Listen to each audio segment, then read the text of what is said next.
Praise the Lord. எப்படி இருக்கிறீங்க? கர்த்தர் நல்லவர். அவருடைய கிருபை என்றும் உள்ளதுங்க.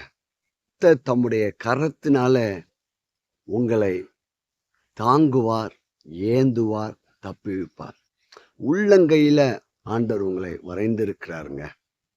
நீங்க சில பேர் வியாதி படுக்கையில இருக்கிறத பார்க்கும்போது ஆண்டவர் நிச்சயம் உங்கள் வியாதி படுக்கையை மாற்றி போடுவார். வாதை உங்கள் கூடாரத்தை அணுகாது. பொல்லாப்பு உங்களுக்கு நேரிடாதுங்க. பல கடன் பிரச்சனையோடு நீங்க இருக்கலாம். வியாதியினால நீங்க அவதிப்பட்டு கொண்டு இருக்கலாம். உங்க குடும்பத்துல பல சண்டை சச்சரவோடு கூட இருக்கலாம். ஆனால் கர்த்தருடைய வார்த்தை சொல்லுகிறது, பயப்படாத, உனக்கு சமாதானம்.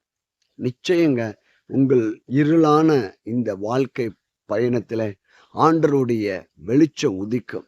நீதியின் சூரியன் உதிக்கும். அதோடைய செட்டையின் கீழ் ஆரோக்கியம் இருக்கும். அவருக்கு வெளியே புறப்பட்டு போய் கொளுத்த கன்றுகள் போல் வளருவார்கள். நிச்சயம் உங்கள் சரீரத்திலே சுகமளிக்கிற வல்லமை வெளிப்படும்.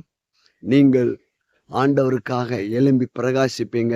உங்க குடும்பத்துல சமாதானம் உண்டாகும்.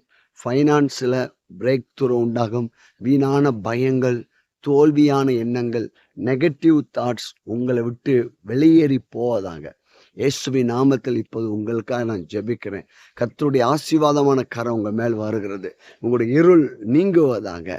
வியாதி இயேசுவின் நாமத்தில் நீங்குவதாக. எல்லா கடன் பிரச்சனைகள், அப்போ ஃபைனான்ஸ் இருக்கிற எல்லா ப்ராப்ளம் நீங்கி போகட்டும். குடும்பத்தில் நிம்மதி உண்டாகட்டும். நிச்சயங்க கர்த்தர் உங்களுக்கு இளைப்பாறுதலை கொடுக்க முடியும். கர்த்தரே உங்களுக்கு ஆறுதல். கர்த்தரே உங்களுக்கு துணையாக இருந்து உங்களை வழி நடத்துவார். கவலைப்படாதிருங்கள். God bless you.